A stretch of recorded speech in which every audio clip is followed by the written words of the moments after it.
ಎಲ್ರಿಗೂ ನಮಸ್ಕಾರ. ನನ್ನ ಯೂಟ್ಯೂಬ್ ಚಾನಲ್ಗೆ ಎಲ್ಲರಿಗೂ ಹೃತ್ಪೂರ್ವಕವಾಗಿ ಸುಸ್ವಾಗತ. ಇವತ್ತಿನ ಶ್ಲೋಕ ಏನಂದರೆ 4ನೇ ಶ್ಲೋಕ ಆಗಿರುತ್ತೆ. ಇವತ್ತಿನ ಭಗವದ್ಗೀತೆಯ ಒಂದು ಒಳ್ಳೆಯ ಸಂದೇಶವನ್ನು ನೀಡಲಾಗಿದೆ. ಈ ಶ್ಲೋಕದ ಒಂದು ಜೀವನದ ಚರಿತ್ರೆಯನ್ನು ಬದಲಾಯಿಸುವ ಶ್ಲೋಕ. ಇದರಲ್ಲಿ ಏನು ಬರುತ್ತೆ ಅಂದರೆ, ನಮ್ಮ ಒಂದು ಕೆಲಸವನ್ನು ನಾವು ಪರಿಶುದ್ಧವಾಗಿ ಮಾಡಬೇಕು ಮತ್ತು ನಮ್ಮ ಕೆಲಸದಲ್ಲಿ ನಾವು ನಿರಂತರವಾಗಿ ನಮ್ಮ ಒಂದು ತೊಡಗಿರಬೇಕು ಮತ್ತು ಒತ್ತಡಗಳಿಂದ ನಾವು ಸಹಿಸಿಕೊಂಡು ಕೆಲಸ ಮಾಡಬೇಕು ಅನ್ನುವ ಇದು ಒಂದು ಶ್ಲೋಕ ನಮಗೆ ಸಂಪೂರ್ಣವಾಗಿ ತಿಳಿಸುತ್ತೆ. ಮತ್ತು ಈ ಶ್ಲೋಕದಲ್ಲಿ ಜ್ಞಾನ ಅನ್ನುವ ಒಂದು ಬಹಳ ಇಂಪಾರ್ಟೆಂಟ್ ಆಗಿರುತ್ತೆ. ಮತ್ತು ಈ ಶ್ಲೋಕದಲ್ಲಿ ಸಾಕಷ್ಟು ಜನ ಈ ಶ್ಲೋಕದ ಬಗ್ಗೆ ಕಮ್ಮಿ ತಿಳ್ಕೊಂಡಿರ್ತಾರೆ. ಇವತ್ತಿನ ಶ್ಲೋಕ ಪರಿಪೂರ್ಣದ ಒಂದು ಶುದ್ಧ ಮತ್ತು ಐಕ್ಯವಾಗಿ ನಡೆದುಕೊಂಡ ಈ ಕರ್ಮ ಯೋಗದ ಒಂದು 4ನೇ ಶ್ಲೋಕವನ್ನು ನೀವು ಸಂಪೂರ್ಣವಾಗಿ ತಿಳ್ಕೊಳ್ಳಿ. ಇವತ್ತಿನ ಶ್ಲೋಕ ನಮ್ಮ ಜೀವನವನ್ನು ಯಾವ ಥರ ರೂಪಿಸ್ಕೊಳ್ಬೇಕು, ನಾವು ಮಾಡೋ ಕೆಲಸದಲ್ಲಿ ನಾವು ಯಾವ ಥರ ತೊಡಗಿರಬೇಕು ಮತ್ತು ನಮ್ಮ ಜೀವನದಲ್ಲಿ ಈ ಕೆಲಸದ ಬಗ್ಗೆ ನಾವು ವಿನಃ ಕೆಲಸವನ್ನು ಮಾಡಬೇಕಾ, ಇನ್ನು ಆ ಕೆಲಸವನ್ನು ಬಿಡಬೇಕಾ ಮತ್ತು ಆ ಕೆಲಸದಲ್ಲಿ ನಾವು ಯಾವ ಥರ ಅವಲಂಬಿತವಾಗಿ ಇರಬೇಕು ಅನ್ನುವ ಈ ಶ್ಲೋಕ ನಮಗೆ ಸಂಪೂರ್ಣವಾಗಿ ತಿಳಿಸಿಕೊಡುತ್ತೆ. ಈ ಶ್ಲೋಕದ ನಿಮ್ಮ ಒಂದು ಜೀವನಕ್ಕೆ ಏನಾದರೂ ಮಾದರಿಯಾಗಿ ಇರ್ಬೋದು. ಹಾಗಾಗಿ ಈ ಶ್ಲೋಕವನ್ನು ಸಂಪೂರ್ಣವಾಗಿ ನೋಡಿ ಮತ್ತು ಈ ಶ್ಲೋಕದಲ್ಲಿ ಸಾಕಷ್ಟು ಒಂದು ಒಳ್ಳೆಯ ಉದ್ದೇಶ ಆಗಿರುತ್ತೆ. ಹಾಗಾಗಿ ಈ ಶ್ಲೋಕವನ್ನು ಸಂಪೂರ್ಣವಾಗಿ ನೋಡಿ, ಎಲ್ಲಿ ಸ್ಕಿಪ್ ಮಾಡ್ದಂಗೆ.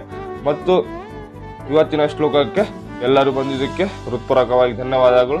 ಮತ್ತು ಇವತ್ತಿನ ಒಂದು ಶ್ಲೋಕವನ್ನು ನೀವು ತಿಳ್ಕೊಂಡು ಜ್ಞಾನವಂತರ ಆಗ್ತೀರಾ ಅಂತ ನಾನು ಭಾವಿಸ್ತೀನಿ. ಮತ್ತು ಇವತ್ತಿನ ನನ್ನ ಯೂಟ್ಯೂಬ್ ಚಾನಲ್ಗೆ ನೀವು ಬಂದಿದ್ದಕ್ಕೆ ಇನ್ನೊಂದ್ಸಲ ನಮಸ್ಕಾರ. ಮತ್ತು ನನ್ನ ಚಾನಲ್ನ ನೀವು ಸಬ್ಸ್ಕ್ರೈಬ್ ಮಾಡಿಲ್ಲ ಅಂದರೆ ಸಬ್ಸ್ಕ್ರೈಬ್ ಮಾಡಿ. ಮತ್ತು ಇದೇ ರೀತಿಯಾಗಿ ಮುಂದಿನ ದಿನಗಳಲ್ಲಿ ಇದೇ ರೀತಿಯಾಗಿ ಶ್ಲೋಕಗಳು ಬರ್ತಾ ಇರ್ತವೆ. ಮತ್ತು ಇವತ್ತಿನ ಶ್ಲೋಕವನ್ನು ತಿಳ್ಕೊಳ್ಳೋಣ ಮತ್ತು ಚರ್ಚಿಸೋಣ. ಬನ್ನಿ, ಇವತ್ತಿನ 4ನೇ ಶ್ಲೋಕ ಏನಿದೆ ಮತ್ತು ಏನು ಮಾಡಬೇಕು ಅನ್ನುವ ಈ ಶ್ಲೋಕ ನಮಗೆ ಸಂಪೂರ್ಣವಾಗಿ ತಿಳಿಸಿಕೊಡುತ್ತೆ. ಬನ್ನಿ. 4ನೇ ಶ್ಲೋಕ. ನ ಕರ್ಮಣ್ಯ ನರಮಸ್ಯ ಜ್ಞಾ ಶಕ್ಮೈಮರಂ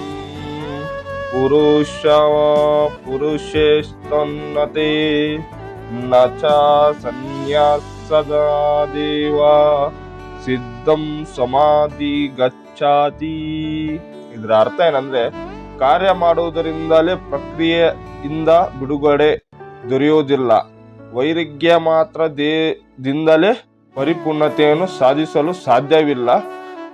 ಇದರ ಅರ್ಥ ಏನಂದ್ರೆ, ನಮ್ಮ ಜೀವನವನ್ನು ನಾವು ಏನನ್ನಾಗ್ಲಿ ಕೆಲಸ ಮಾಡುವಾಗ ನಾವು ಏನು ತಿಳ್ಕೊಬೇಕಂದ್ರೆ, ನಮ್ಮ ಒಂದು ಒಳ್ಳೆ ಭಾವನೆಯನ್ನು ರೂಪಿಸ್ಕೊಳ್ಬೇಕು ಅನ್ನೋ ಈ ಶ್ಲೋಕ. ಯಾವುದೇ ವ್ಯಕ್ತಿ ಕೇವಲ ಕರ್ಮಗಳನ್ನು ಮಾಡೋದನ್ನು ನಿಲ್ಲಿಸೋದರಿಂದ, ಕೆಲಸ ಮಾಡದೆ ಸುಮ್ಮನೆ ಇರೋದರಿಂದ ಅಥವಾ ಕರ್ಮಯುಕ್ತಿಯನ್ನು ಪಡೆಯಲಾರ.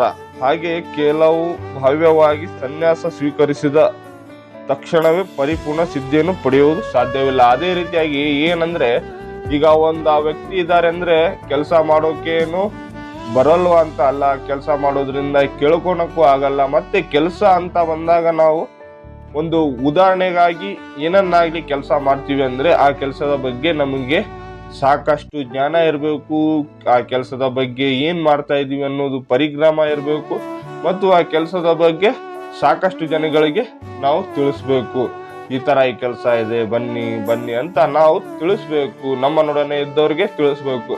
ಇವರು ಉದಾಹರಣೆಗಾಗಿ ಒಂದು ಸನ್ಯಾಸಿ ಅನ್ನುವ ಒಂದು ಉದಾಹರಣೆಯಾಗಿ ಕೊಟ್ಟಿದ್ದಾರೆ. ಇದರ ಭಗವದ್ಗೀತೆಯ ಅರ್ಥ ಏನಂದ್ರೆ, ಸನ್ಯಾಸಿ ಆಗುವುದರಿಂದ ಅವರೇನು ಸನ್ಯಾಸಿ ಆಗುವುದಿಲ್ಲ. ಅಂದ್ರೆ ಅವರು ಒಂದು ಆಸೆ, ಅಹಂಕಾರ ಮತ್ತು ಇನ್ನಷ್ಟುಗಳನ್ನು ಅವರು ತ್ಯಾಗ ಮಾಡಿದ ನಂತರವೇ ಅವರು ಒಂದು ಸಿದ್ಧಂ ಸನ್ಯಾಸಿ ಆಗುವ ಒಂದು ಲಕ್ಷಣಗಳು ಕಾಣುತ್ತವೆ ಅನ್ನುವ ಈ ಶ್ಲೋಕ ಉದಾಹರಣೆಗಾಗಿ ಅದು ಹೇಳಿದ್ದಾರೆ.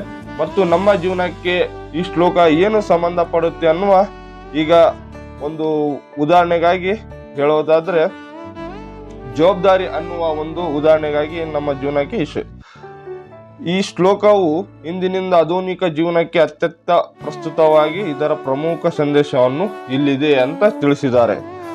ಜವಾಬ್ದಾರಿಯಿಂದ ಪಲಾಯನ ಸಲ್ಲುವುದು. ಜೀವನದಲ್ಲಿ ಕಷ್ಟಗಳು ಬಂದಾಗ ಅಥವಾ ಕೆಲಸ ಒತ್ತಡ ಹೆಚ್ಚಾದಾಗ ನಾವು ಕೆಲಸವನ್ನೇ ಬಿಟ್ಟು ಬಿಡೋಣ. ಅಂದ್ರೆ ಕೆಲಸ ಮಾಡುವಾಗ ಒಂದು ಏನೋ ಅವರಿಂದ ಆಗುವುದು, ನಮ್ಮಿಂದ ಆಗುವುದು, ಏನೋ ಒತ್ತಡಗಳಿಂದ ಕೆಲಸ ಬಿಡೋಣವಾ ಬೇಡವಾ ಅಂತ ನಮ್ಮ ಒಂದು ಒತ್ತಡಗಳಿಂದ ನಮಗೆ ತಿಳಿಸುತ್ತೆ. ಮತ್ತು ಅಥವಾ ಎಲ್ಲವನ್ನು ತೋರಿದು ಎಲ್ಲ ಹೋಗಿ ಬಿಡೋಣ ಎಂದು ಯೋಚಿಸುತ್ತೇವೆ. ಆದರೆ ಭಗವಂತನಲ್ಲಿ ಹೇಳುವುದೇನೆಂದ್ರೆ ಕೆಲಸ ಮಾಡುವುದನ್ನು ನಿಲ್ಲಿಸುವುದು ಪ್ರಗತಿ ಅಲ್ಲ ಅಂತ ಹೇಳ್ತಿದ್ದಾರೆ. ಅಂದ್ರೆ ನೀವು ಕೆಲಸ ಮಾಡುವುದು ಮುಖ್ಯವಲ್ಲ, ಆ ಕೆಲಸವನ್ನು ನಿರಂತರವಾಗಿ ಮಾಡ್ಕೊಂಡು ಹೋಗಿ. ಆ ಕೆಲಸದ ಬಗ್ಗೆ ನಿಮ್ಗೆ ಸಾಕಷ್ಟು ಮುಂದಿನ ದಿನಗಳಲ್ಲಿ ಅದರ ಒಂದು ಫಲಿತಾಂಶ ಸಿಗುತ್ತೆ ಅನ್ನುವ ಈ ಶ್ಲೋಕ ಸಂಪೂರ್ಣವಾಗಿ ತಿಳಿಸಿ ಕೊಡಲಾಗುತ್ತೆ. ಮತ್ತು ನಮ್ಮ ಜೀವನಕ್ಕೆ ಏನಂದ್ರೆ ನಾವೇನನ್ನಾಗ್ಲಿ ಕೆಲಸ ಮಾಡುವಾಗ ಒತ್ತಡ ಅಂತ ಬಂದಾಗ ಅಲ್ಲಿನ ಒಂದು ಕೆಲಸವನ್ನು ನೋಡಿ ನಾವು ಬೇಡ ಅನ್ಬಾರ್ದು, ಏನು ಅನ್ಬಾರ್ದು. ಈ ಕೆಲಸ ಈಗಿನ ಸಮಯಕ್ಕೆ ಮಾತ್ರ ಇರುತ್ತೆ, ಮುಂದಿನ ದಿನಗಳಲ್ಲಿ ಇದು ಬದಲಾಗಬಹುದು ಅನ್ನುವ ನಮ್ಮ ಒಂದು ಆಲೋಚನೆಯನ್ನು ನಾವು ಇಟ್ಕೊಂಡು ಮುಂದೆ ನಡಿಬೇಕು ಅನ್ನುವ ಈ ಶ್ಲೋಕವನ್ನು ನಮಗೆ ತಿಳಿಸಿದೆ. ಮತ್ತು ಈ ಶ್ಲೋಕ ನಿಮಗೆ ಸಂಪೂರ್ಣ ಜ್ಞಾನ ತಿಳಿಸಿದೆ ಮತ್ತು ಈ ಶ್ಲೋಕದ ಅರ್ಥ ನಿಮಗೆ ತಿಳಿದಿದೆ ಅಂತ ನಾನು ಭಾವಿಸ್ತೀನಿ. ಮತ್ತು ಈ ಶ್ಲೋಕವನ್ನು ಸಂಪೂರ್ಣವಾಗಿ ನೋಡಿದ್ದಕ್ಕೆ ಎಲ್ಲರಿಗೂ ಹೃತ್ಪೂರ್ವಕವಾಗಿ ಧನ್ಯವಾದಗಳು. ಮತ್ತು ಈ ಶ್ಲೋಕ ಮುಕ್ತಾಯಗೊಳಿಸೋಕ್ಕಿಂತ ಮೊದಲು ಒಂದು ಶ್ರೀಕೃಷ್ಣ ಪರಮಾತ್ಮನ ಒಂದು ಜಪ ಮಾಡಿ ಮುಗಿಸೋಣ. ಹರೇ ಕೃಷ್ಣ ಹರೇ ಕೃಷ್ಣ ಕೃಷ್ಣ ಕೃಷ್ಣ ಹರೇ ಹರೇ, ಹರೇ ರಾಮ ರಾಮ ರಾಮ ಹರೇ ಹರೇ. ಈ ಜಪವನ್ನು ಮುಕ್ತಾಯಗೊಳಿಸ್ತೀವಿ ಮತ್ತು ಎಲ್ಲರಿಗೂ ಹೃತ್ಪೂರ್ವಕವಾಗಿ ನಮಸ್ಕಾರ.